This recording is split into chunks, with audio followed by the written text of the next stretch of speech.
حضور سید عالم صلی اللہ علیہ وسلم کے غلام حضرت سلمان فارسی سے کسی نے پوچھا، یا سلیمان آپ کا نام کیا ہے؟ آپ کے والد کا نام کیا ہے؟ آپ نے فرمایا سلمان بن اسلام بن اسلام بن اسلام بن اسلام۔ یہ ایک ایسا تعارف ہے جو کائنات میں تمام مخلوق سے مسلمانوں کو جدا کرتا ہے۔ تو ہمارا بھی تعارف یہی ہے کہ ہم کتے پاک رسول اللہ ہیں۔ حقیقت تو یہ ہے کہ ہماری وفا حضور سید عالم صلی اللہ علیہ وسلم کی ذات گرامی تو بہت بلند ہے نا۔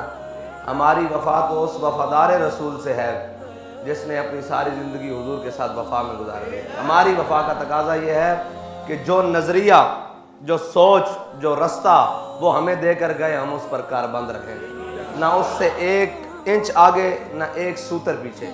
بابا جی فرمایا کرتے تھے تم کائنات میں جہاں سے بھی جمع تفریق کر کے لاؤ گے نا، آگے حضور کی ذات کھڑی ہے۔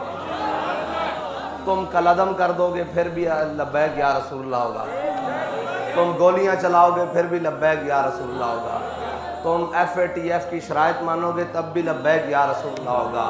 قوم مہنگائی میں جب پس جائے گی، بھوک افلاس ہر چیز، یاد رکھنا اس کا علاج بھی لبیک یا رسول اللہ ہوگا۔ ہر چیز کا علاج لبیک یا رسول اللہ ہوگا۔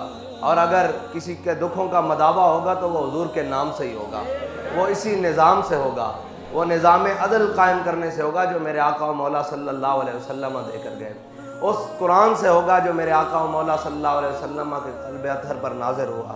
اور کائنات میں کسی دکھ کا، کسی مرض کا مداوع کہیں اور سے نہیں ہے۔ اقبال کہتا ہے اب کیا کریں، مسلمانوں کے اندر وہ شان محبوبی نہیں رہی۔ اقبال شان محبوبی کا کیا مطلب ہے؟ اقبال کہتا ہے وہ گفتار تو ان کی تھی جلال قہر آنکھوں میں، کہتا ہے کہ تیری نگاہ سے دل سینوں میں کانپتے تھے، تیری نگاہ سے صرف تو دیکھتا تھا تو سینوں میں دل پھڑک اٹھتے تھے۔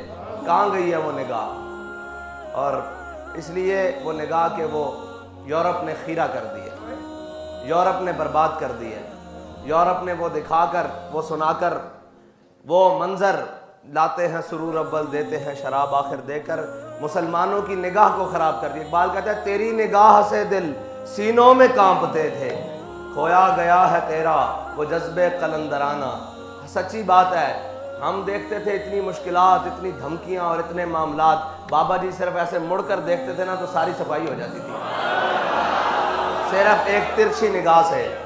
وہ کیا تھا اس کے اندر کمال کیا تھا؟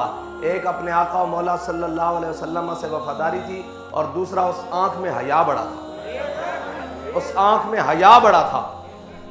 ہمارے آقا و مولا صلی اللہ علیہ وسلم نے فرمایا الحیاء من الایمان، ایمان اور حیا ایسے ہیں، جب ایمان جاتا ہے تو حیا بھی چلا جاتی ہے، اور جب حیا جاتی ہے تو ایمان بھی چلا جاتا ہے۔ دیکھیں آپ شرط دیکھیں، فرمایا حیا جائے تو ایمان چلا جائے، اور ایمان چلا جائے تو حیا، یعنی کہ ایمان کے ساتھ حیا رہتی ہے اور حیا کے ساتھ ایمان رہتا ہے۔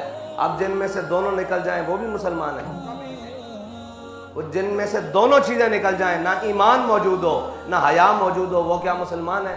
وہ تو رہتی نہیں ہے۔ یعنی کسی طور پر حضرت جریر بن عبداللہ البجلی حضور سید عالم صلی اللہ علیہ وسلم پوچھنے آئے، فرمایا یا رسول اللہ اگر اچانک کسی غیر محرم عورت پر نگاہ پڑ جائے تو پھر؟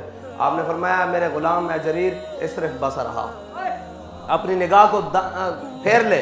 فرمایا اگر تو نے دوبارہ نگاہ ڈالی نا اللہ تیرا یہ حسن جاتا رہے گا۔ اور جریر بن عبداللہ البجلی ہیں کون؟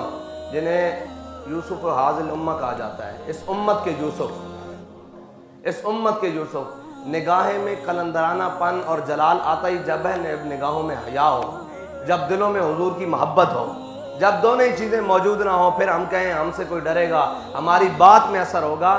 بات میں اثر لانے کے لیے پہلے کردار کو مضبوط کرنا پڑتا ہے، اور اس قدر مضبوط کرنا پڑتا ہے کہ پھر ہر چیز کائنات کی آپ کو مٹی نظر آئے۔ ہاں ہم بڑے مراحل سے گزر رہے ہیں، اور ہمارے لیے سب سے بڑا مرحلہ اب یہی ہے کہ ہم نے اپنے کردار کو بھی بہت مضبوط کرنا ہے، اس میں کسی قسم کی کوئی کھوٹ نہیں ہونی چاہیے۔ اگر ہوئی تو پھر یاد رکھنا منزل آپ کو نہیں ملے گی، پھر راستے میں بھٹکا دیے جاؤ گے۔ منزل انہیں ملتی ہے جو بالکل مکمل ہو کر اور یکسوئی کے ساتھ جس طرف جانا ہے اس طرف پورے کردار اور گفتار کے ساتھ جاتے ہیں، پورے وقار کے ساتھ جاتے ہیں۔ ورنہ بڑے لوگ آئے، بڑے بڑے لوگ آئے، بڑے بڑے وہاں قبولیت جب تک نہیں ہوتی ایک قدم بھی آگے نہیں ملتا۔ اس کا مطلب ہے جہاں تک آپ جا رہے ہیں، جیسے جیسے منزل کی جانب جا رہے ہیں، آپ کی مدد ہو رہی ہے۔ آپ کی مدد اس لیے ہو رہی ہے کہ آپ کے دلوں میں حضور سید عالم صلی اللہ علیہ وسلم کی سچی محبت موجود ہے۔